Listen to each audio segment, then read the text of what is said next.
Hello, कैसे हैं आप सभी? उम्मीद करता हूँ सब बहुत बढ़िया होंगे। और देखिए, रिएक्ट के इस कोर्स में आज हम लोग टेलविंड के ऊपर बात करने जा रहे हैं। काफ़ी टाइम से हम भी बोर हो गए थे, आप भी बोर हो गए थे वो ब्लैक सा बैकग्राउंड देख देख के कि उसमें कुछ स्टाइलिंग ही नहीं हो रही थी, है ना? वो हम प्रोजेक्ट्स बना तो रहे थे बट उतना मज़ा नहीं आ रहा था जितना आना चाहिए। मुझे भी पता है आप सभी को वो चाहिए था कि थोड़ा सा फ्लैशी तो होना ही चाहिए भाई, प्रोजेक्ट बना रहे हैं तो ऐसे कैसे सिंपल से चल सकता था। बट वो फाउंडेशन के लिए ज़रूरी था। और अब क्योंकि हमारा बेस थोड़ा सा बेहतर हो गया है, अब हमें चीज़ें समझ में आने लग गई हैं, तो अब ये सही टाइम है जब हम लोग टेलविंड के ऊपर जा सकते हैं। और आज के इस वीडियो में हम लोग टेलविंड पे ही बात करने वाले हैं। चलिए आज का थोड़ा सा प्लान देख लेते हैं कि कैसे क्या होने वाला है। आज यार थोड़ी सी बात हम लोग स्टाइलिंग पे करेंगे, थोड़ी क्या पूरी बातें स्टाइलिंग पे ही होंगी। इनलाइन स्टाइल्स कैसे होते हैं, कैसे सीएसएस का आप यूज़ करोगे रिएक्ट में, किस तरह से आप टेलविंड नाम की जो चीज़ है उसका इस्तेमाल आप कैसे करोगे। अच्छा, इसमें परेशान होने जैसा कुछ नहीं है, साथ में सिखा देंगे। जैसे रिएक्ट सिखाया, जैसे रिएक्ट राउटर सिखाया, वैसे एक टेलविंड भी सिखा देंगे। इसमें कौन सी बड़ी बात है। ठीक है सर, समझ गए। और उसके बाद में अपने फेवरेट पार्ट, जहाँ पे हम लोग प्रोजेक्ट्स बनाते हैं, हाँ जी, मिनी प्रोजेक्ट्स बनाते हैं। बट ये हमारे सीखने के लिए सबसे ज़्यादा इंपॉर्टेंट होते हैं। तो आपने देखा रहेगा कि कैसे एक बटन के क्लिक में डार्क से लाइट थीम हो जाती है, लाइट से वापस डार्क थीम हो जाती है, तो वो एक प्रोजेक्ट बनाएंगे। और कैसे जो है ये स्टाइलिंग एक बटन की हम लोग कर सकते हैं। एक छोटा सा डेमो देखेंगे कि किस तरह से ये सारी चीज़ें हो रही होती हैं। तो सीट बेल्ट बांध लीजिए और हम लोग तैयार हैं सफ़र के लिए। तो सबसे पहले क्या करेंगे, सबसे पहले तो इंस्टॉलेशन पे ही जाएंगे। अगर आपको कमांड याद हो गई हो तो आप डायरेक्टली लिख लीजिएगा, हमें तो याद नहीं हुई है, तो हम लोग चलते हैं वीट के पास में। और अब थोड़ा सा फास्ट फॉरवर्ड करते हैं, क्योंकि उसी सेम चीज़ को रिपीट करने का कोई मतलब नहीं है। अब आप, मुझे भी पता है आप लोग प्रो हो गए हैं इंस्टॉलेशन वगैरह, तो आपको नहीं चाहिए होगा। प्रो टेलविंड रख लेते हैं आज का नाम। और मुझे बताइएगा अगर आपको ये नाम जो है काफ़ी पसंद आते हैं, मुझे पता है आपको अच्छे लगते हैं। आप ज़रूर मुझसे सजेशंस भी मांगेंगे कि सर कैसे आप इतने अच्छे अच्छे नाम रख लेते हो। ठीक है, कोई बात नहीं, ठीक बात है। आप थोड़ा सा फास्ट फास्ट जा रहे हैं, क्योंकि हमें पता है कि आपको सारी चीज़ें समझ में आ चुकी हैं। अब इंस्टॉलिंग में तो मेरे ख्याल से आपको दिक्कत है नहीं, तो अब एक साथ ही चले गए इंस्टॉलेशन के पार्ट में। और देखते हैं हमारा सर्वर अप एंड रनिंग है कि नहीं है। हाँ जी, अप एंड रनिंग हो गया है और काउंट वाली चीज़ भी चल रही है, ठीक बात है। चलिए चलते हैं और थोड़ा सा जो है साफ़ सफाई कर लेते हैं, हमारा फेवरेट पार्ट। अच्छा जी, आज की जो साफ़ सफाई है उसका शुरुआत कर देते हैं यहीं से मेजरली करते भी हैं। ठीक है, हेलो टेलविंड। ठीक है, हो गई साफ़ सफाई। अब मैं जो आपसे आज बात करना चाहता हूँ वो ये है कि जब हम लोग यहाँ पे जाते हैं तो ये टेक्स्ट यहाँ सेंटर पे क्यों आ रहा है। इसका कोई रीज़न तो होगा। आइए देखते हैं, इंस्पेक्ट करके थोड़ा सा देखते हैं। इसको साइड में बोलते हैं कि आप थोड़ा साइड में खुल जाइए।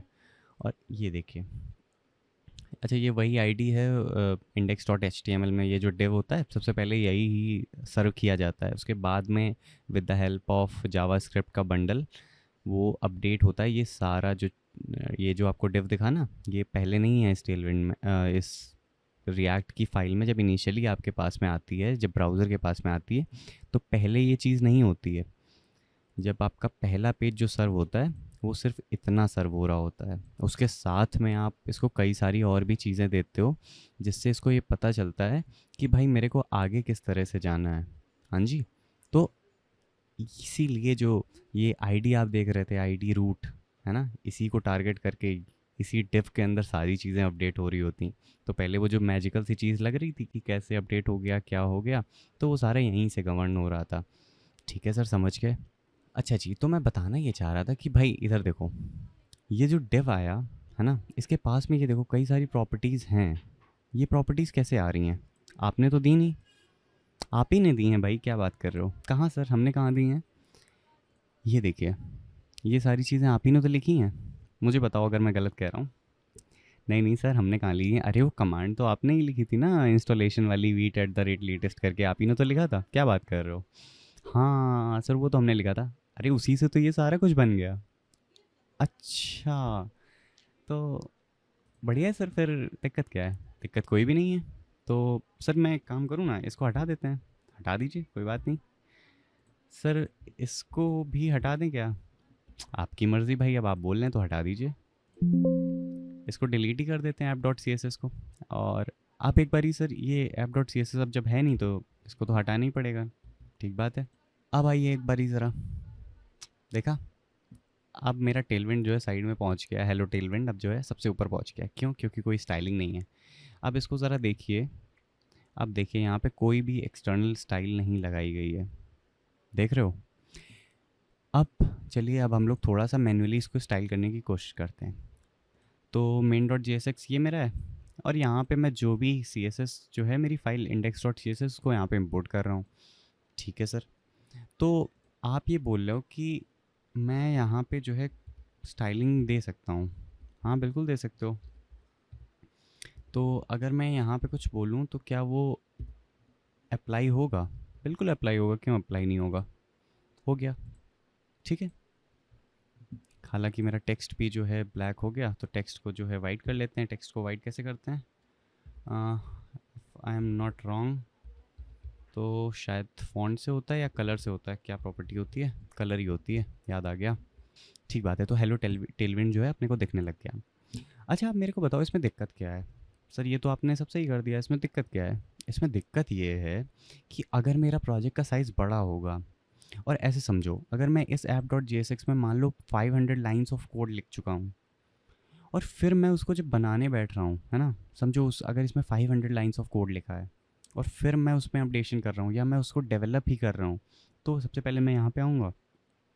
फिर मेरे पास में एक ऑप्शन ये है कि मैं एक साइड में यहाँ पे जो है सी एस एस की फ़ाइल खोलूँ, जहाँ से भी आ रही है मेरी सी एस एस, और मैं इसको इम्पोर्ट अब इसको एडिट करना शुरू करूँ। तो मैं पहले यहाँ पे एडिट करूँ, फिर मैं दोबारा इस वाली फ़ाइल पे जाऊँ। देख रहे हो, दो दो जगह पे मेरे को मैनेजमेंट करना पड़ रहा है। ये काइंड ऑफ बड़ा परेशानी वाली चीज़ हो जाती है जब हम बड़े प्रोजेक्ट्स पे काम कर रहे होते हैं, है ना? और इसको मैनेज करना अपने आप में थोड़ा सा डिफ़िकल्ट हो जाता है, एक डेवलपर के नज़रिए से बात कर रहा हूँ, है ना? अभी तक ऐसे ही लिखा जाता था कोड, आपने भी H T M L C S S में इसी तरह से लिखा होगा कि भाई यहाँ पे लिखा, और फिर जो भी मान लो इस डिफ को आईडी दे दिया और उस आईडी को यहाँ पे टारगेट कर लिया। ठीक बात है, कोई गड़बड़ नहीं है। बट द थिंग इज़ कि थोड़ा सा जो परेशानी थी वो तो हो रही थी ना। मेरा तो स्क्रीन साइज़ बड़ा है थोड़ा सा, तो मैंने तो यहाँ पे 2 टैब्स में स्विच कर लिया और मेरे को दिख भी रहा है। बट फिर भी मेरे को वो चीज़ दिख रही है कि भाई यहाँ पे चेंजेस करने हैं तो फिर यहाँ पे थोड़ा सा लिखो, फिर इसको थोड़ा इधर जाओ। तो इंडस्ट्री में डेवलपर्स ना इस चीज़ को फेस कर रहे थे, इस प्रॉब्लम को फेस कर रहे थे, और उन्होंने क्या पाया, उन्होंने कहा यार टेलविंड नाम की चीज़ है जो इस परेशानी को बिल्कुल ही सॉल्व कर रही है हमारे लिए। तो चलिए ज़रा इनकी वेबसाइट पे देखते हैं, और इनका देखिए वो विजन कितना क्लियर है। Build modern website without ever leaving your H T M L. क्या मतलब है सर इसका? इसका मतलब ये है कि अब आपको सी एस एस के लिए अलग फ़ाइल बनाने की कोई ज़रूरत नहीं है। आप सिंपली यहाँ पे क्लास लगाइए और क्लास के अंदर जो भी प्रॉपर्टीज़ आप लिखना चाहते हो, आपको फ्लेक्स बॉक्स बनाना है, आप सिंपली फ्लेक्स लिखिए। इंटरनली वो लिखेगा वो भी सी एस एस ही, बट अब वो अपने एंड पे सारी चीज़ें मैनेज कर लेगा, आपको परेशानी नहीं लेनी है। तो सर एक बारी दोबारा से बताओ, अभी तक आपने सिर्फ इतनी बात बोली है कि मैं जो अभी तक सी एस एस लिख रहा था उसको मैं किस तरह से इम्पोर्ट कर सकता हूँ रिएक्ट में? कुछ इस तरह से। Main dot J S X में आपने ये देखिए index dot C S S को सिंपली इस तरह से इम्पोर्ट कर लिया। क्या मैं और भी फाइल बना सकता हूँ? हाँ, अभी app dot C S S यहाँ पे थी तो शायद से, उसको अभी तो हमने डिलीट किया है। तो कई सारी आप फाइल्स बना सकते हो और उसको जिस भी जगह पे चाहो वहाँ पे इंपोर्ट कर सकते हो। ध्यान सिर्फ ये रखना है कि अगर आपने index dot C S S को यहाँ पे इंपोर्ट किया, तो क्योंकि ऐप कंपोनेंट भी यहीं पे रेंडर हो रहा है, इसी कंपोनेंट के अंदर रेंडर हो रहा है, तो ये सारी सी एस एस की प्रॉपर्टीज़ यहाँ पे भी एक्सेसिबल होंगी। बट अगर आप app dot J S X में किसी सी एस एस फाइल को इम्पोर्ट करते हो, तो फिर वो सिर्फ इसी स्कोप में ही चलेगी। यानी आप ये एक्सपेक्ट नहीं कर सकते कि app dot J S x वाली अगर आपने कोई फ़ाइल को यहाँ पे इंपोर्ट किया है सी एस एस की, तो वो आपके main dot J S X में चल जाए। ठीक है सर, समझ गए। मतलब आप ये बोल रहे हो कि जो पेरेंट कंपोनेंट में फ़ाइल इंपोर्ट हुई है सी एस एस की, वो मेरे सारे ही चाइल्ड्स को कवर करने वाली है। आप इन शॉर्ट ये बोल रहे हो कि अगर मैंने main dot J S X में कोई चीज़ इंपोर्ट करी, तो क्योंकि ऐप उसके अंदर है, वो चीज़ ऐप में भी एक्सेसिबल है। बट क्योंकि ऐप खुद में एक अलग कंपोनेंट है, और अगर मैं ऐप के अंदर कोई चीज़ इंपोर्ट करता हूँ तो वो सिर्फ यहीं तक एक्सेसिबल होगी। ठीक है सर, समझ गया। तो वापस से आते हैं, और यहाँ पे आपको सिर्फ अभी समझने की इतनी सी ज़रूरत है कि अब मैं जो भी कोड लिखूँगा वो सिर्फ मैं यहाँ पे ऐसे क्लास डालूँगा और साथ में लिखता हुआ चला जाऊँगा। अभी आपको दिखेगा बाय द वे कितना ज़्यादा फास्टर डेवलपमेंट में आपको हेल्प करता है। ये सब बता रहे हैं कि भाई वो कौन सपोर्ट कर रहा है, कौन यूज़ कर रहा है, और बड़ी अच्छी एक ऑप्शन देती है आपको ये CSS का framework. I personally love this. तो उम्मीद है आपको भी पसंद आएगा। ये देखिए, ये सारी ट्रांजिशंस आप कर सकते हो, जो भी लेआउट्स वगैरह की डिज़ाइनिंग है वो सब आप यहाँ पे मैनेज कर सकते हो। ऑलमोस्ट सारे ही कुछ हो जाता है टेलविंड के साथ में। कभी कभी ज़रूरत पड़ती तो हम लोग ज़रूर इनलाइन स्टाइल्स का भी यूज़ करते हैं, जो आपका प्लेन CSS होता है उसका भी यूज़ करते हैं। ऐसा नहीं है कि बिल्कुल ही कुछ हटा दिया है ना। तो just depend on use case कि कब क्या यूज़ करना है। हम सीधे चलेंगे डॉक्यूमेंटेशन पे, उनसे पूछेंगे कि भाई इंस्टॉलेशन कैसे हो सकता है। ये सब तो ठीक है, इन्होंने देखिए एक सेपरेट कॉलम ही बना के दे दिया हमें कि भाई आप वीट का यूज़ करके अगर आप कर रहे हो तो कुछ इस तरह से आप इंस्टॉल कर लो। आप ध्यान से देखेंगे तो आपको दिखाई पड़ेगा कि भाई साहब ये तो हमने कर ही लिया है, तो एक बार जो काम कर लिया है उसको दोबारा तो नहीं करेंगे। क्यों नहीं करेंगे? क्योंकि हम लोग तो सीख चुके हैं सारी चीज़ें, और ये मेरे को कुछ अनजाना सा लग रहा है, यानी कि ये अभी तक मैंने नहीं किया है और यही रिक्वायर्ड है आपका टेलविंड इंस्टॉल करने के लिए। तो कॉपी पेस्ट करना है, कॉपी पेस्ट करना बुरी बात नहीं है, बट पढ़ के करना है। कुछ भी कॉपी पेस्ट करना इज़ नॉट अलाउड, है ना। तो इसको सिंपली यहाँ से कॉपी करिएगा। आप तो मेरे ख्याल से NPM का यूज़ कर रहे होंगे। अगर आप NPM का यूज़ कर रहे हैं तो पूरा कॉपी करिए और सिंपली आइए यहाँ पे, और यहाँ पे एक नया टर्मिनल खोलिए और उनसे बोलिए भाई साहब आप ना इसको पेस्ट कर दिया। आप सिंपली NPM से पेस्ट करेंगे तो आप NPM कर लीजिए, बन भी सेम ही चीज़ है, कोई ऐसा खास अंतर नहीं है, थोड़ा परफॉर्मेंस इंप्रूव हो जाता है। ठीक है सर, समझ गया। तो ये देखिए मैंने टेलविंड को इंस्टॉल किया, टेलविंड मेरे लिए इंस्टॉल भी हो गई। और आगे देख लेते हैं आगे क्या बोल रहा है। अब जितना जितना इन्होंने बोला है हम उतना उतना कर देंगे, हमें भी कोई परेशानी लोड नहीं लेना है। ठीक है, तो इन्होंने ये बोला है कि आप ना इस चीज़ को यहाँ से कॉपी करो, और ये देखिए ये जो हाईलाइट करके दिखाते हैं वो ये बता रहे होते हैं कि इन फाइल्स में हमने चेंजेस किए, इस लाइन पे हमने चेंज किया है। ठीक है, तो वो इसलिए होता है। तो कहाँ पे है हमारा वीट कॉन्फिग? अच्छा जी, हमने कल वाली गलती कर दी और हमने जो है इंस्टॉलेशन बाहर ही कर दिया है, तो इसको डिलीट कर देते हैं। क्या करते हो सर, बार बार तारीख पे तारीख। नहीं नहीं, ऐसे छोटी छोटी गलतियाँ होती रहती हैं, है ना। आई होप आप लोग माइंड नहीं करते। यही तो खासियत है कि जब आप रियल लाइफ में डेवलपमेंट करते हो तो ऐसी गलतियाँ चलती हैं, और पता होना चाहिए कि रिकवरी कैसे करनी, किस फाइल को डिलीट करना है, कैसे क्या करना है। तो ये भी आप सीख रहे हो, अच्छी बात है। चलिए, तो अब हमारा अगला काम क्या था कि हमने इसको कॉपी कर लिया था और हमें वीट कॉन्फ़िग ढूंढना था। अच्छा, वीट कॉन्फ़िग क्यों ढूंढ रहे हो सर आप, किसी और फाइल में क्यों नहीं जा रहे हो? क्योंकि यहाँ पे इन्होंने इसी फाइल में पेस्ट किया है।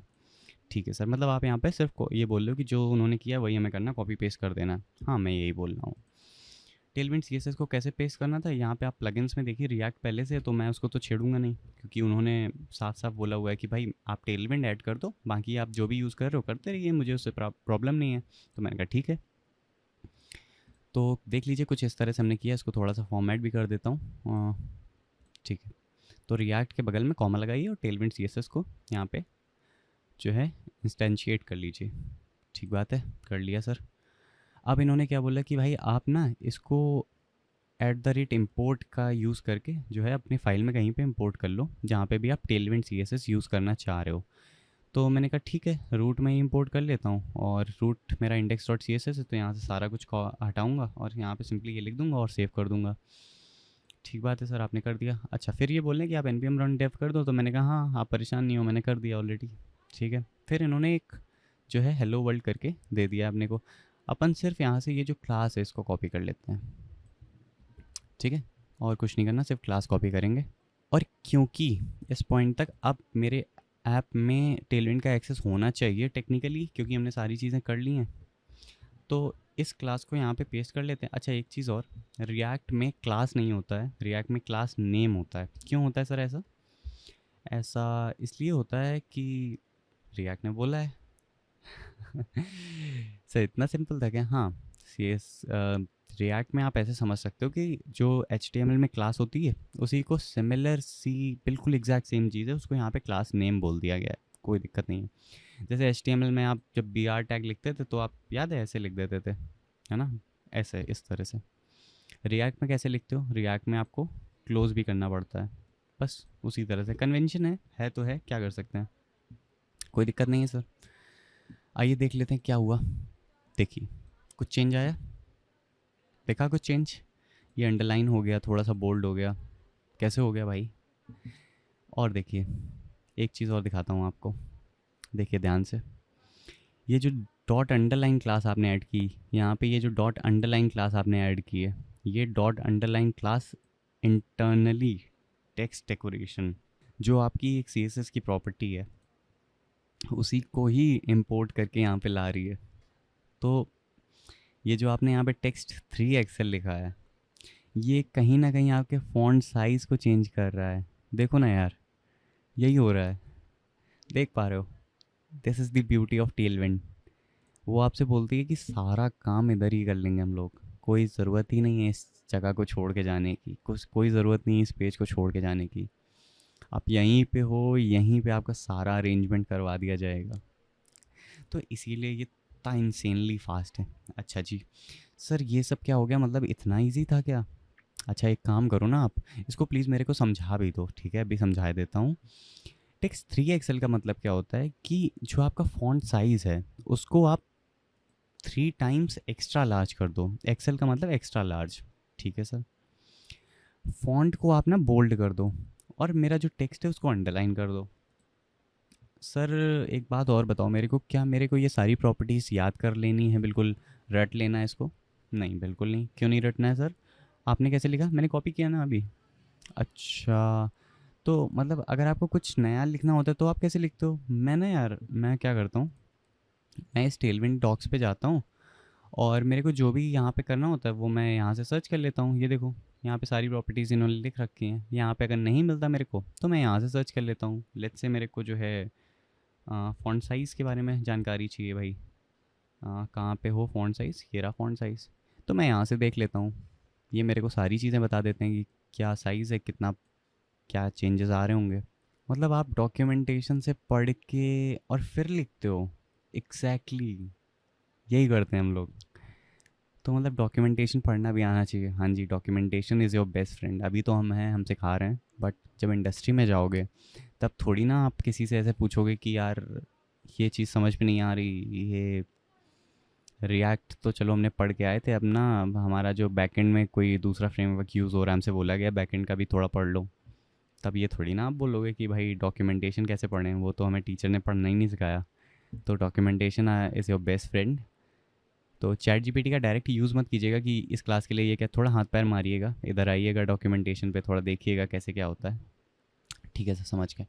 तो मतलब आप ये बोल रहे हो कि अब मेरे को जहाँ पे भी डेव का यूज़ करना है, मतलब जहाँ पे भी अब मेरे को जो है टेलविंड का यूज़ करना है, अब मैं सिंपली क्या करूँगा, मान लीजिए मैं सिंपली यहाँ पे क्लास नेम लिखूँगा और मैं क्या बोलूँगा, मैं बोलूँगा विड्थ जो है आप, विड्थ को आप 100, व्यू पोर्ट विथ, ठीक है, इस तरह से आप बताते हो कि 100% ऑफ दी पेज जो भी विजिबल है व्यू पोर्ट में, ये तो आपकी CSS की प्रॉपर्टी है, तो मुझे नहीं लगता है इसको एक्सप्लेन करने की ज़रूरत है। ऐसे मान सकते हो कि जितना भी पेज दिख रहा है उसकी पूरी विड्थ आप ले लो, और जब आप नंबर देते हो तब आप कुछ इस तरह से लिख देते हो, है ना? ठीक है सर। और आप क्या करो, हाइट को जो है 40 कर लेते हैं, और टेक्स्ट को जो है आप 3XL रख लो, यानी कि टेक्स्ट जो है थोड़ा सा लार्जर मेरे को चाहिए, 3 टाइम एक्स्ट्रा लार्ज, और हाइट मेरी 40। अब एग्जैक्टली कुछ इस बेसिस पे कैलकुलेट हो रही है, तो देख लीजिएगा। अभी के लिए मेरे को लगता है कि ठीक रहेगा, बाकी हम लोग कम ज़्यादा करते रहते हैं डिपेंडिंग ऑन कि कैसा दिख रहा है पेज पे, कैसा नहीं दिख रहा है। ठीक बात है सर, और क्या कर सकते हैं? और BG देख लेते हैं, BG कैसा रखना है? BG एम्बर रख लेते हैं 600। अच्छा जी, यहाँ पे टेलविंड की मेरे ख्याल से एक क्लास है मेरे पास में, तो टेलविंड सर्च करते हैं, और वो मैं आपको भी चाहूँगा कि आप भी देखें। ये टेलविंड CSS इंटेलिजेंस, इसको क्या करना है, इंस्टॉल कर लेना है। तो ये जो आपको सजेशंस दिख रहे हैं टेलविंड के, ये आने लग जाएंगे, वरना तो बड़ी परेशानी हो जाएगी। याद करने मत बैठिएगा, काफ़ी बड़ी चीज़ है तो याद करने जैसा कोई सेंस नहीं बनाता। आर फर्स्ट माइक बड़ा इशू करता है, बीच में आ जाता है। ठीक है, कहाँ पे? ये रहा, लुक। इसको थोड़ा सा सेंटर पे ले आते हैं, टेक्स्ट को बोलते हैं कि भाई सेंटर पे आ जाइए आप। टेक्स्ट हमारा सेंटर पे आ गया है। और पैडिंग को जो है थोड़ा सा बढ़ा लेते हैं, पैडिंग को आई थिंक 5 करना सही रहेगा। ठीक है, ठीक ही ठीक लग रहा है। और थोड़ा सा मार्जिन्स वगैरह कहाँ पे गए? अच्छा, एडिटर सर से भी एक रिक्वेस्ट करना चाहूँगा कि जब भी ये मेरा जो क्रोम वाला टैब अगर ये खुला करे तो प्लीज़ इसको हाइड कर दिया कीजिए, क्योंकि ये मेरे रेफरेंस के लिए रहता है। ठीक है, ठीक बात है। तो कुछ इस तरह से जो है, अब मेरे को ये CSS की सारी क्लासेस कैसे याद हो गई सर? आप क्या अंतर्यामी हो? नहीं नहीं, ऐसा नहीं है।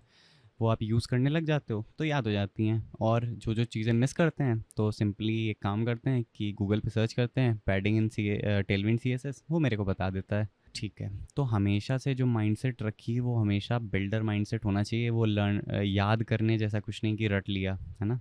एक आइडिया रहना चाहिए कि फ़ॉन्ट का कुछ कुछ यूज़ जो है टेक्स्ट करके होता है, तो बस ठीक है, that's it, that is enough. ठीक बात है। अगला सर टॉपिक क्या है? टेलविंड का तो एक आइडिया दे दिया आपने और काफ़ी अच्छा लग रहा है इसके बाद में, है ना। अच्छा, टेलविंड क्या है?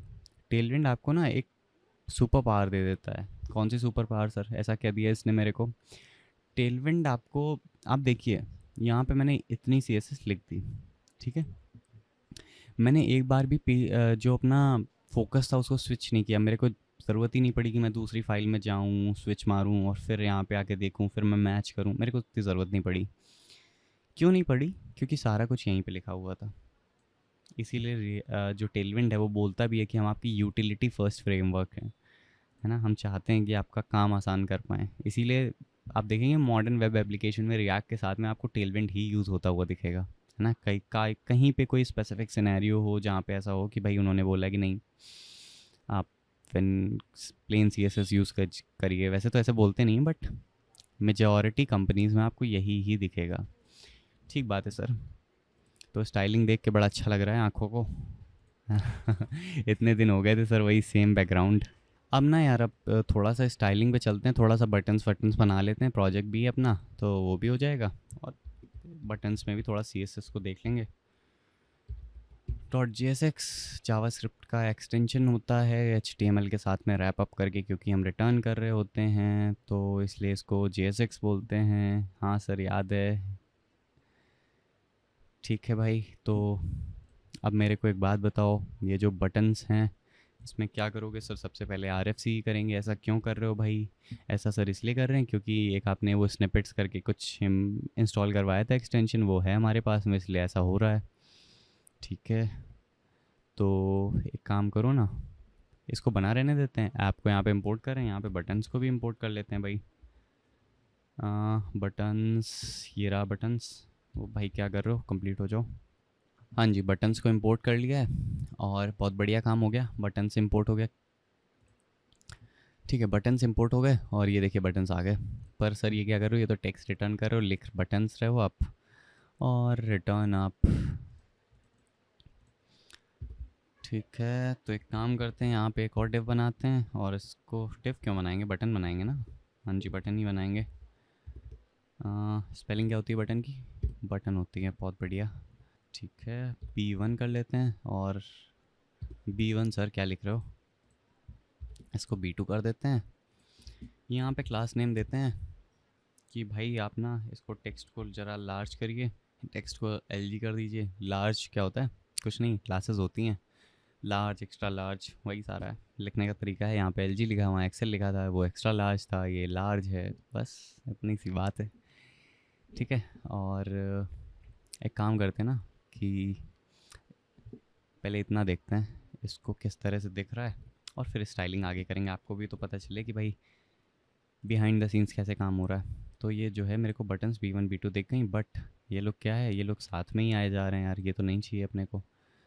तो सबसे पहले तो इस बटन को यहाँ से हटाते हैं और यहाँ पे एक नया डिव लगाते हैं। उस डिव के अंदर बटन्स लिखिए आप, है ना। तो कुछ इसमें नया नहीं है। ठीक है, ये हो गया। अब एक बात बताओ मेरे को, मैं चाहता हूँ इन बटन्स के बीच में थोड़ा सा स्पेस आ जाए। स्पेस कैसे आएगा? अरे सर वो मार्जिन करके कुछ होता था ना।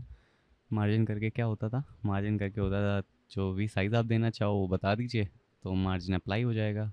अभी मैं मार्जिन 5 दे रहा हूँ, इसका मतलब ये इस पर थोड़ा सा होवर करेंगे और आपको बता देगा कि वो मार्जिन लगा रहा है हर एक साइड पे। ठीक है सर। तो ये देखिए डिस्टेंस आ गई। आप एक काम कीजिए ना सर, थोड़ा सा इसमें बॉर्डर भी लगाइए। ठीक है भाई, आपने कहा, हमने लगा दिया, बॉर्डर लगा दिया। और बॉर्डर का कलर क्या रखना चाह रहे हो भाई? बॉर्डर को ना मैं येलोइश कलर देना चाह रहा हूँ अभी तो आया क्या? आ तो गया यार, पर इतना विजिबल नहीं है। विजिबल क्यों नहीं? क्योंकि इंटेंसिटी तो सिर्फ 200 है ना। इसको एक काम करते हैं, 900 करके देखते हैं। 900 कर दिया, अभी तो सर आ रहा है, बहुत अच्छा आ रहा है। अब सर, अब क्या करें? अभी भी ना वो उतना बेहतर नहीं लग रहा, क्यों सर?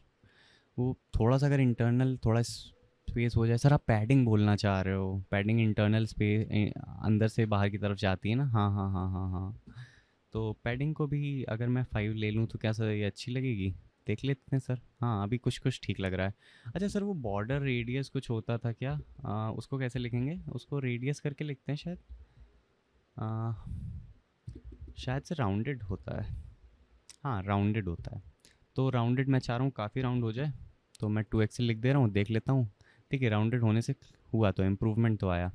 अब मैं चाह रहा हूँ इसकी विड्थ जो है उसको भी थोड़ा सा बढ़ाया जाए, है ना। विड्थ जो है मेरे को कम लग रही है इसकी। विड्थ अगर होगी तो मुझे ज़्यादा बेहतर लगेगा। हाँ, ये ठीक है। इसको एक काम करते हैं, एक्सेल पे ही रखते हैं, विड्थ को ज़्यादा बढ़ाते नहीं हैं। हाँ, अभी ठीक लग रहा है। अब इसको सिंपल से काम करेंगे, इसको कॉपी करेंगे और इसको जो है यहाँ पे पेस्ट कर देंगे। अच्छा जी सर, आपने ऐसा ही क्यों किया? ऐसा इसलिए किया क्योंकि सेम ही रखना था और एक बटन बना चुके हैं, तो दोबारा उसको क्या ही फ़ायदा दोबारा उसको वापस से रीस्टाइल करना। ठीक है सर, समझ गए। सर बैकग्राउंड दे सकते हो क्या? हाँ जी बिल्कुल दे सकते हैं, बट क्या ही करना है, अभी तो अच्छा लग रहा है। अच्छा तो नहीं लग रहा है, बट ठीक है, पहले से बेहतर है और धीरे धीरे इम्प्रूवमेंट्स करेंगे। सर इसको बटन्स को भी कुछ स्टाइल दे दें क्या? हाँ दे देते हैं। एक काम करिए ना, इसको क्या बोलते हैं, इसको बोल देते हैं कि भाई आप जो है टेक्स्ट को जो है सेंटर कर दो पहले तो। इसको टेक्स्ट को ना आप सेंटर कर दो। सेंटर कैसे करोगे? ऐसे करेंगे। और इसको थोड़ा बोल्ड भी कर देते हैं ना, ऐसे अच्छा नहीं लग रहा है, तो टेक्स्ट को थोड़ा सा बोल्ड भी करो आप। टेक्स्ट बोल्ड होता है, फॉन्ट बोल्ड होता है? फॉन्ट, हाँ फॉन्ट बोल्ड होता है। ठीक है। क्लासेस के नाम है देखिए, ये थोड़ा काम करेंगे आप याद होता जाएगा, अभी हमारे साथ में याद कर लीजिए। ऐसी कोई ज़रूरत नहीं कि आपको बिल्कुल डे वन पे ही सारा कुछ याद करके ही आना है ना। हमने भी नहीं याद किया था वो। रोज़ आप काम करते हो तो कहीं ना कहीं आपको याद होने ही लग जाता है। बाय द वे बताइएगा समझ में आ रहा है तो, और अगर नहीं आ रहा है वैसे तो ऐसा होने नहीं देंगे हम कि आपको समझ में ना आए। ठीक है, तो ये तो हमारा बटन्स की कहानी हो गई। ठीक है सर। तो आप ये बोल रहे हो कि टेक्स्ट सेंटर से जो मेरा टेक्स्ट था वो सेंटर हो गया। अच्छा अच्छा, ये होवर करके बता तो दिया इसने कि इंटरनली उसने इस प्रॉपर्टी का यूज़ किया है। ठीक है सर, समझ गया। मतलब ये जो मेरी बटन रेंडर हो रही है, ये जो है प्रॉपरली स्टाइल्ड है, अच्छा लग रहा है। अच्छा लग रहा है, बस ठीक है। इतना ही तो चाहिए था मैं। क्या और भी इम्प्रूवमेंट्स हो सकती हैं? अरे कई सारी इम्प्रूवमेंट्स हो सकती हैं और आपको करनी है। हाँ जी। ये बटन को थोड़ा सा थोड़ा क्रिएटिवली कहीं पुट करिए। यहाँ पे बैकग्राउंड लगाइए। बैकग्राउंड कैसे लगता है? एक काम करते हैं सर, होवर के बारे में थोड़ी बात कीजिए। मैं ऊपर जा रहा हूँ और कुछ चेंज ही नहीं आ रहा है, तो एक काम करते हैं ना, होवर पे जो है बीजी को जो है क्या करते हैं हम लोग, बीजी को मैं चाहता हूँ कि आप जो है वॉयलेट करिए, है ना। इससे क्या होगा, जब भी आप होवर करोगे तभी ये प्रॉपर्टी अप्लाई होगी। ठीक है सर। देखा? देखिए, ये इसकी मैं बात कर रहा था। तो कुछ इस तरह से जो है टेलविंड काम करती। ये एक सिर्फ एक इंट्रोडक्शन था, उम्मीद है आपको समझ आया होगा। और एक और प्रोजेक्ट है अपना डार्क लाइट थीम वाला, तो इसको भी करते हैं। और ये जो डार्क लाइट थीम वाला अपना जो प्रोजेक्ट है, इसको करने के लिए सबसे पहले हम लोग क्या करेंगे, तो अभी हम लोग जो बिल्ड करने जा रहे हैं वो है डार्क लाइट थीम, है ना। अच्छा जी, जब मैं थीम की बात करता हूँ तो आपको कुछ याद आता है। वो क्या याद आता है? आपके स्मार्टफोन में एक चीज़ है जो जिसको आप बोलते हैं डार्क मोड। तो आप जब भी उस पर क्लिक करते हो तो होता क्या है, जो लाइट चीज़ें होती हैं वो डार्क में चेंज हो जाती हैं, जो बैकग्राउंड लाइट होते हैं वो डार्क हो जाते हैं। वो आप रिएक्ट में कैसे करोगे? वो वेब एप्लीकेशंस आपने देखे रहेंगे जिसमें वो पूछता है कि आपके प्रेफरेंस क्या है, डार्क मोड देखना चाहते हो, लाइट मोड देखना चाहते हो, तो कैसे रिप्लिकेट होता है? कई सारे तरीके हैं, उसमें से एक तरीका हम डिस्कस करने वाले हैं। और आपके लिए भी असाइनमेंट है, आपको एग्जैक्ट सेम चीज़ बनानी है। चैट जीपीटी यूज़ करिए, ऑफिशियल डॉक्यूमेंटेशन यूज़ करिए और पता कीजिए कि इसको दूसरी तरह से कैसे बनाते हैं। क्योंकि आप तब सीखते हो जब आप खुद रिसर्च करते हो, है ना? मुझे आज भी याद है जब मैं अपनी स्टार्टिंग के डेज़ में था, कॉलेज डेज़ में था, तब कैसे हम लोग रात में 2-2 ढाई-ढाई बजे तक जो है बैठे रहते थे, क्योंकि बग नहीं सॉल्व हो रहा, है ना? इंस्ट्रक्टर ने करा दिया होता था, बट हमारा बग नहीं सॉल्व हुआ तो हम बैठे हैं। एंड उन दिनों में हमने ये सीखा कि जो भी चीज़ें इंस्ट्रक्टर ने बताई थी वो हम भूल गए थे। नो डाउट हमारे इंस्ट्रक्टर बड़े बढ़िया थे, बट उन्होंने जो बताया वो हम कहीं ना कहीं जाके भूल गए। बट उन्होंने जो डायरेक्शन दिखाई कि शौर्य इस तरह से जाना और ये कर लेना, वो आज भी मेरे साथ में है। और उसके साथ में एक चीज़ उन्होंने बोली कि भाई documentation are your best friends. और वही चीज़ मैं आपको भी आगे फॉरवर्ड करता हूँ कि documentation are your best friends. उनके साथ में ज़्यादा से ज़्यादा टाइम देना है। ठीक है सर, ये कहाँ आप ज्ञान वाली साइड में चले गए? एक काम करो, जल्दी से इसको बनवाओ। ठीक है, बनवाते हैं भाई, जैसा आप लोग बोले। तो डार्क थीम बनाने के लिए हम लोग क्या करेंगे? सबसे पहले तो हम लोग गूगल करेंगे डार्क मोड इन टेलविंड। अच्छा, टेलविंड क्या है? टेलविंड क्योंकि मॉडर्न डेवलपमेंट प्रैक्टिसेस को जो है बड़ा फॉलो करता है और उसी में इवॉल्व होना चाहता है, तो उन्होंने क्या है, ये सारी चीज़ें खुद में इंक्लूड करके रखी हुई हैं। समझ रहे हो? वो डार्क मोड को ऑलरेडी सपोर्ट करते हैं बिहाइंड द सीन्स। तो आपका काफ़ी काम जो है वो बच जाता है। वो जो सी एस एस में आपको बड़ी परेशानी हो रही थी, H T M L C S S में, कि डार्क मोड भाई लगाना है तो हर एक एलिमेंट में चेंज करना है, वो सब यहाँ नहीं होता। यहाँ पे हम थोड़ा मॉडर्न डेवलपमेंट को फास्टर करने के लिए जो है कोशिश करते हैं कि आपको कम से कम कोड लिखना पड़े। अच्छा जी, ये देखिए, आपको कुछ होवर याद आ रहा है? अभी हमने होवर करके एक कोलन लगा के फिर लिखा था। सेम चीज़, कुछ चेंज नहीं होगा। समझ रहे हो? कुछ चेंज नहीं होगा। होवर की जगह पे यहाँ पे डार्क लिख दो, और जो भी प्रॉपर्टी आप अप्लाई करना चाहते हो जब आपका डार्क मोड अवेलेबल हो जाए, अवेलेबल से क्या मतलब है अभी बताऊंगा, बट जो भी चीज़ आप चाहते हो कि डार्क मोड में चेंज हो जाए, वो आप यहाँ पे लिख दो। क्या मतलब है सर इस बात का? अभी मेरा बैकग्राउंड वाइट है, ठीक है, इधर देखो, अभी मेरा बैकग्राउंड जो है वाइट है क्योंकि ये प्रॉपर्टी अप्लाई हो रही है, अभी डार्क मोड अप्लाई नहीं हुआ। जिस पॉइंट पे मैं डार्क मोड अप्लाई करूँगा, उस पॉइंट पे ये वाली क्लास जो है, ये बैकग्राउंड वाली क्लास इस चीज़ को ओवरराइड कर लेगी। किस चीज़ को ओवरराइड कर लेगी?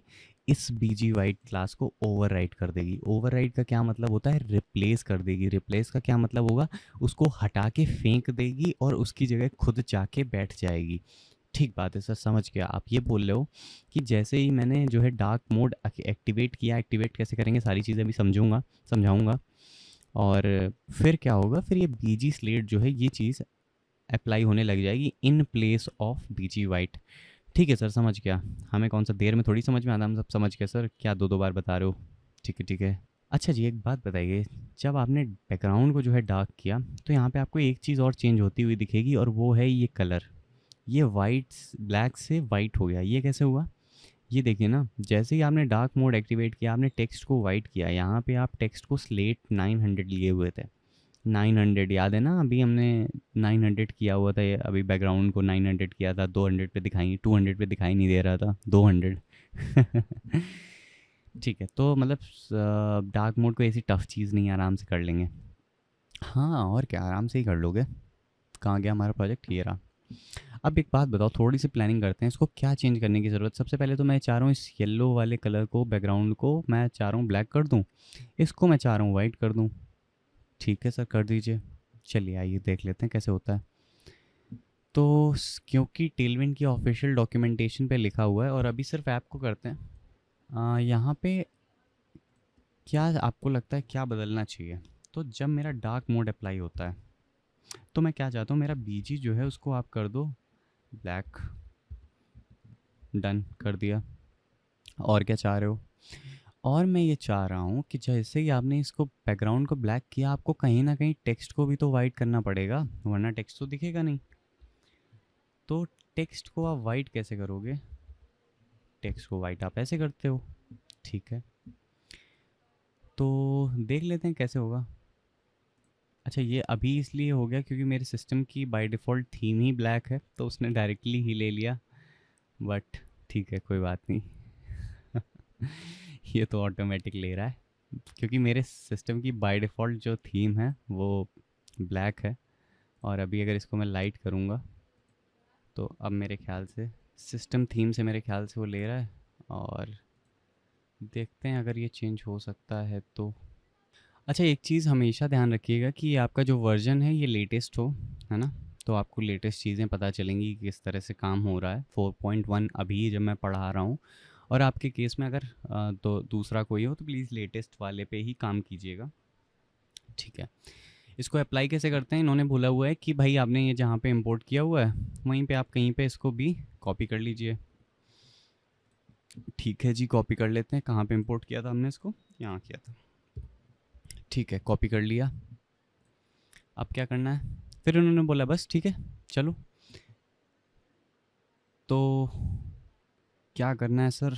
इन्होंने बताया कि भाई आप पेरेंट क्लास में जो है डार्क क्लास दे दीजिए। और जैसे ही आप इसको डार्क क्लास दोगे हम समझ जाएंगे कि आप चाह रहे हो कि डार्क थीम एक्टिवेट हो जाए। तो मतलब अगर ये डार्क वाली चीज़ को एक्टिवेट करना है मेरे को तो कहीं ना कहीं यहाँ पे मेरे को डार्क लिखना पड़ेगा। ठीक है सर, आप बिल्कुल सही बता रहे हो। तो कैसे लिखूँगा मैं, ये अभी बताता हूँ आपको। कैसे लिखोगे? चलिए यहाँ पे चलते हैं और यहाँ पे जो है पूछ लेते हैं कि भाई अगर मैं आपको डार्क थीम दूँ और मैं चेंज क्या करना चाहूँगा? मैं चेंज करना चाहूँगा सबसे पहले तो बैकग्राउंड।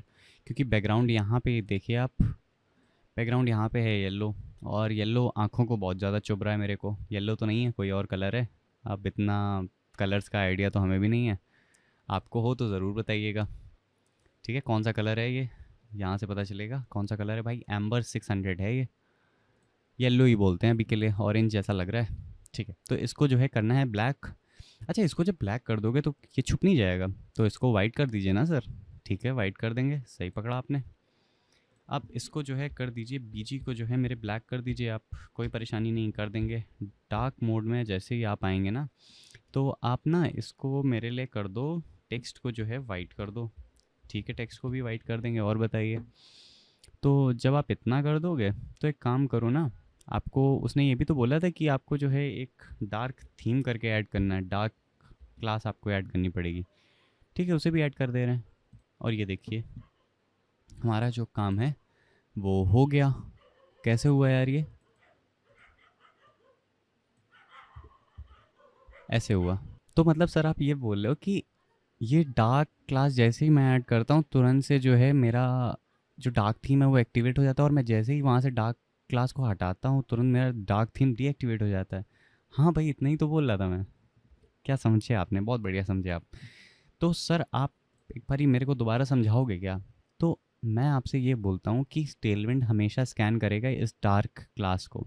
उसको जैसे ही दिखेगा वो समझ जाएगा कि अब क्या है। अब मेरे को वो इधर से पढ़ना शुरू कर रहा है। ठीक है, लाइन से पढ़ते हैं कैसे क्या होगा। ये लाइट क्यों लिखा है भाई, ये हटाओ।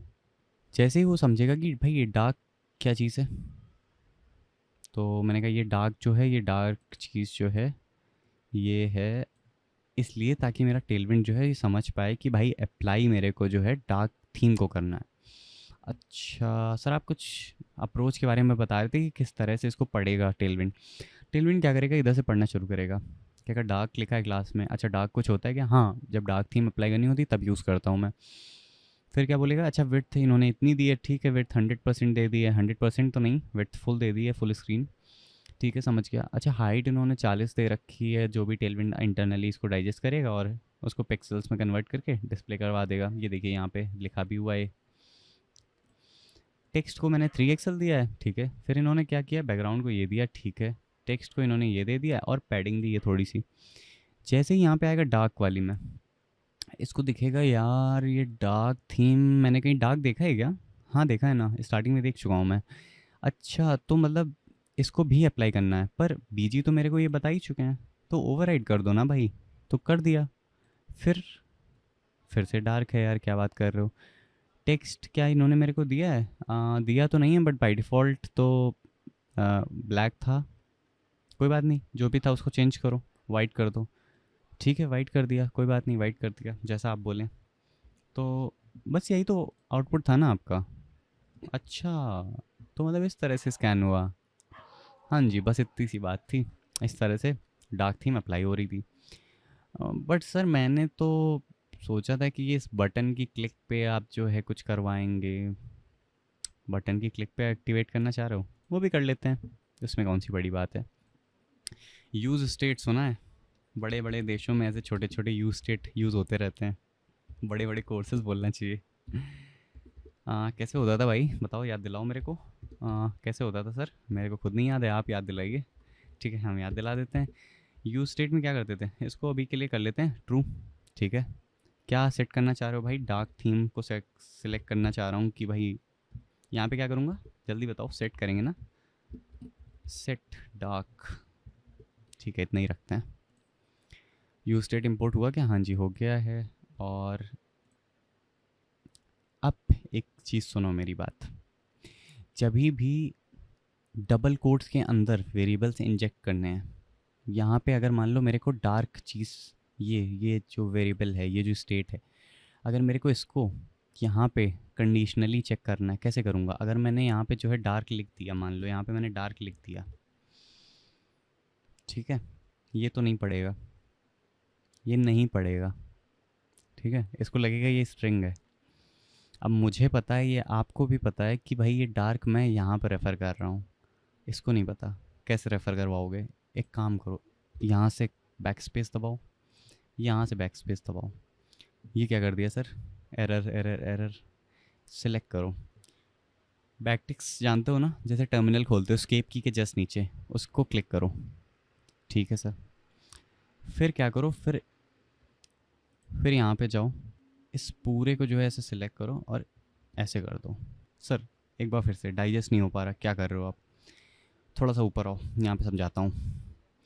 सबसे पहले क्या करो, जो भी डबल कोट्स के अंदर एक्स वाई जी जो भी लिख रहे थे आप, ठीक है, ये जो भी क्लासेस आपने लिखी थी, स्ट्रिंग लिखी थी, सुनना मेरी बात, स्ट्रिंग लिखी थी, इसमें अगर मैंने कुछ लिखना चाहा, मान लो मैंने डार्क लिखा, उसको लगेगा ये डार्क जो है टेक्स्ट है। सुन लो मेरी बात, इसको लगेगा कि ये टेक्स्ट है। मुझे पता है, आपको पता है कि टेक्स्ट नहीं है, तो मैंने आपसे क्या बोला, मैंने कहा इसको हटाओ, फिर इसको भी हटाओ, यहाँ पे एक डबल कोट्स लगाओ, सॉरी बैक टेक लगाओ, यहाँ पे दूसरी बैक टेक लगाओ। इससे क्या होगा सर? अभी कुछ नहीं होगा। फिर इसको ऐसे कर्ली ब्रेसेस में रैप कर दो, समझ गए? बस इतना। अब यहाँ पे आ जाओ, ठीक है, अब यहाँ पे आओ, इसको कर्ली ब्रेसेस में रैप करो, यहाँ पे एक डॉलर का साइन लगा दो। सर एक सेकंड, क्या हुआ ये? कुछ नहीं, जितना ऊपर बताया वो करने के बाद में, जिस वेरिएबल को आप रेफ़र कर रहे हो, जो टेक्स्ट नहीं है, जो कोई अलग स्टेट है, उसको करली ब्रेसेस में रैप करो, उसके बाहर डॉलर का साइन लगा दो, तो रिएक्ट को ये पता चल जाएगा कि भाई मेरे ये नॉर्मल वेरिएबल नहीं है। डाइजेस्ट हुआ? बाकी स्ट्रिंग को वो एज अ स्ट्रिंग ही ट्रीट करेगा, और इस डार्क वाली चीज़ को यहाँ से उठाएगा और यहाँ पर रख देगा आके। क्या मैं आपको समझा पाया? सर सिंटैक्स है तो क्या ये याद करना पड़ेगा? बिल्कुल याद ही करना पड़ेगा, उसका कोई रास्ता नहीं है। ठीक है सर, तो आप ये बोल रहे हो कि ये मैं याद कर लूँ, है ना, तो मेरा काम चल जाएगा। हाँ जी, लिख लीजिए, एक दो दिन में याद हो जाएगा, जहाँ 2-3 प्रोजेक्ट्स आप बनाएंगे। तो आप ये बोल रहे हो कि अगर मेरे को स्ट्रिंग के साथ में कुछ एडिशनली मेरे को कुछ वेरिएबल्स वगैरह इंपोर्ट करने लिखना है उनको साथ में, तो कुछ यही तरीका होगा, डॉलर और जो है क्या बोलते हैं इसे, कर्ली ब्रेसेस। हाँ जी, यही तरीका है। अब देखिए, याद मेरे को भी इतना नहीं रहता, मेरे को तो नाम भी याद नहीं रहते हैं, और कम्प्लीटली फ़ाइन, नाम याद रखने की कोई ज़रूरत नहीं है। लर्न द टेक्नोलॉजी, और टेक्नोलॉजी को ऐसे सीखिए कि कोई रात में भी पूछे कि भाई वो रिएक्ट में वर्चुअल डॉम जो होता है वो कैसे अपडेट होता है, किस एल्गोरिथम का यूज़ करके होता है, तो आप आंखें बंद करके बोलें भाई रिकन्सिलिएशन होता है कुछ एक चीज़, और डिफिंग एल्गोरिथम्स यूज़ हो रहे होते हैं। अरे ये क्या हुआ, आपको भी याद करना है, डिफिंग एल्गोरिथम, रिकन्सिलिएशन, ठीक है, ये एल्गोरिथम्स होते हैं जो रिएक्ट के वर्चुअल डॉम को जो है प्रोसेस करवाने में हेल्प करते हैं, ठीक है। सर आप भी बीच बीच में जो है कॉम्प्लेक्स कॉम्प्लेक्स टर्म्स बोल देते हो। नहीं नहीं, कोई कॉम्प्लेक्स नहीं है, आइए वापस आते हैं। लिखते रहिए, नोट्स बनाते रहिए प्लीज़ साथ में। अच्छा जी, अगर तो मेरा डार्क चीज़ ये यहाँ पे इम्पोर्ट होके आएगा एज ट्रू, तो अगर तो मेरा डार्क जो थीम है वो है। अगर डार्क थीम ट्रू है तो डार्क क्लास को अप्लाई कर दो। सुनना, अगर डार्क थीम ट्रू है तो मेरी डार्क क्लास को अप्लाई कर दो, है ना। डार्क क्लास को अप्लाई कर दो। ये तो स्ट्रिंग है ना भाई, ये कौन सा वेरिएबल है। नहीं तो क्या करना है, नहीं तो कुछ मत करो, सिंपल छोड़ सकते हैं। ठीक है, मतलब आप ये बोल रहे हो कि अगर डार्क थीम ट्रू है तो मैं क्या करूं, अगर ट्रू है तो ये करो, अगर फॉल्स है तो ये करो, फॉल्स है तो कुछ करना नहीं है, ट्रू है तो ये ऐड कर देना। अच्छा, ठीक है, तो इतने से हो जाएगा। नहीं, इतने से कहाँ होगा भाई। अब ये जो सेट डार्क नाम की चीज़ है, इसको कहीं ना कहीं लिखना तो पड़ेगा भाई। सेट तो करोगे, किसी बटन के क्लिक पे कुछ तो करोगे। बटन सर हमने बनाई है क्या? हाँ बनाई तो है, इसी को कॉपी कर लो। अच्छा, चाहें तो अब यहाँ पे सेट डार्क को यहाँ पे भेज भी सकते हो, बट ठीक है, अभी इतना कॉम्प्लेक्स नहीं जाते हैं, अभी सिंपल सिंपल चीज़ें रखते हैं। और ये हमारा टेलविंड का प्रोजेक्ट है, और यहाँ पे एक बटन को डालो और इससे बोलो चेंज थीम, और यहाँ पे ना एक काम करो, बी आर टैग भी लगा लो। ठीक है, ब्रेक कर जाएगा। ठीक है सर, पर आपने तो बोला था ऐसे अच्छे नहीं लगता है। ठीक है, तो ये लीजिए, ऐसे अच्छा लगेगा। अभी अच्छा लग रहा है। ठीक है, अच्छा लगना चाहिए, मन खुश रहना चाहिए। सर यहाँ पे ऑन क्लिक फंक्शन लगा दीजिए। हाँ जी, आप तो सीख गए, बहुत बढ़िया। अच्छा लगता है जब आप लोग ऐसे बताते हो। अब देखिए, ऑनलाइन का टाइम है और यहाँ पे ऐसे ही खुश होना पड़ता है कि मुझे ऐसा लगता है कि आपने बोल दिया होगा, और अगर आपने बोला है तो प्लीज़ बताइए ज़रूर मेरे को कि हाँ सर, हम बराबर से बोल रहे हैं। ठीक है। अच्छा जी, अब आप मेरे को एक बात बताइए कि जब सेट डार्क करना है तो इसको जो है कुछ वैल्यू भी तो दोगे, ट्रू या फॉल्स, कैसे दोगे? अरे सर, एक काम करेंगे ना, इसको हम क्या बोलेंगे, सेट डार्क को कॉल करेंगे, हमें पता है इस ये कॉल बैक फंक्शन एक्सपेक्ट भी करता है। एक तरीका तो हो गया कि आप इसमें डायरेक्ट वैल्यू दे दें, एक तरीका होता है कि ये कॉल बैक दे दें। अच्छा, कॉल बैक देते हैं तब क्या होता है, तब मेरे पास में इसका प्रीवियस वैल्यू का एक्सेस होता है कि प्रीवियसली क्या थी। तो अगर ट्रू था तो मैं उसको फॉल्स कर दूंगा, अगर फॉल्स था तो मैं बोलूँगा ट्रू हो जाओ भाई। बट क्या ये चीज़ सही है? क्या ये चीज़ सही है? ये भाई ये सही नहीं है। क्यों नहीं सही है? क्योंकि आपको पता है कि ऑन क्लिक में, रिएक्ट के अंदर ऑन क्लिक और एच के अंदर ऑन क्लिक थोड़ा सा डिफरेंटली बिहेव करता है। क्या एच में ऑन क्लिक नहीं पड़ा, क्या बोल रहे हो? जब आप एच में ऑन क्लिक लिखते हो तो ये चीज़ परफेक्टली फाइन चल जाती। ठीक है। रिएक्ट में क्या होता है, आपको यहाँ पे उसका रेफरेंस पास करना है। अगर आपने पूरा फंक्शन जो है इस तरह से पास कर दिया, इस तरह से अगर आपने लिख दिया, तो रिएक्ट जब इसको पढ़ रहा होगा, हाँ जी, रिएक्ट भी तो आप ही की तरह पढ़ता है एक बारी फिर समझता है, तो जब रिएक्ट इसको पढ़ रहा होगा तभी वो इसको, इस फंक्शन को चला देगा। ये तो आप नहीं चाहते ना। जब आप इस पर क्लिक करो, जब आपका यूज़र इस पर क्लिक करे तब ये चलना चाहिए। तब ये कैसे होगा? तो एक काम करते हैं ना, रेफरेंस पास कर देते हैं, सिंपल। जब ये फंक्शन चल जाएगा तो क्या होगा, ये वाला, ये कॉल बैक फंक्शन बोलते हैं इसको। अगर मैंने कॉल बैक फंक्शन दे दिया तो अब मेरा ये वाला फंक्शन नहीं चलेगा। ठीक है। उम्मीद करता हूँ आप ये जावास्क्रिप्ट में पढ़ के आए होंगे, बट ठीक है, इंट्रोडक्शन आपके लिए ज़रूरी था, वो हमने दे दिया। ठीक है, चलिए चेंज थीम आ गया। वाओ, देखिए थीम हमारी चेंज हो रही है, और इधर भी बराबर से ध्यान देना है। ठीक है, देखिए मैं क्लिक करने जा रहा हूँ, अब देखिएगा डार्क कैसे हट जाएगा यहाँ से। देखिए हटा। क्यों हटा? इसलिए हटा क्योंकि आपने यहाँ पे बोल रखा है कि जैसे मैं इस पर क्लिक करूँ तो एक काम करना, अगर ट्रू है तो फॉल्स कर देना, और जैसे ही आप इसको फॉल्स करोगे तो ये डार्क चेंज हुआ। डार्क चेंज हुआ तो उसको पता चल गया कि भाई ये यू स्टेट है भाई, इसको री रेंडर करना पड़ेगा। री रेंडर क्या होता है, एक बारी दोबारा से चलाना पड़ेगा इस पर्टिकुलर कंपोनेंट को। ठीक है, चलाना, हाँ बोल सकते हैं, not exactly the right term, but समझना और समझाना एक कला है। ठीक है, तो उसमें सारा कुछ आपको एकदम से नहीं बताया जा सकता, बताएंगे, नो डाउट बताएंगे, बट अभी के लिए ऐसे समझ सकते हो, चला दिया एक बार दोबारा से, रिफ्रेश कर दिया, समझ रहे हो, सिर्फ इस कंपोनेंट को। ठीक बात है सर। तो अच्छा, अगर यूज़ इफेक्ट होता तो वो रिफ्रेश नहीं होता, वो दोबारा से नहीं चलता, वो सिर्फ कंपोनेंट के री रेंडर पे चलता, और जब उसकी डिपेंडेंसी चेंज होती तब चलता। अच्छा, मतलब यूज़ इफेक्ट तभी चलेगा जब पहली बार कंपोनेंट रेंडर हुआ है। ठीक है ठीक है ठीक है ठीक है, समझ गया समझ गया, ये तो पता पता था ना सर पहले से। सर आप तो सारे कॉन्सेप्ट जो है बिल्कुल रिफ्रेश कर देते हो, सारा लेके चलते हो पीछे से।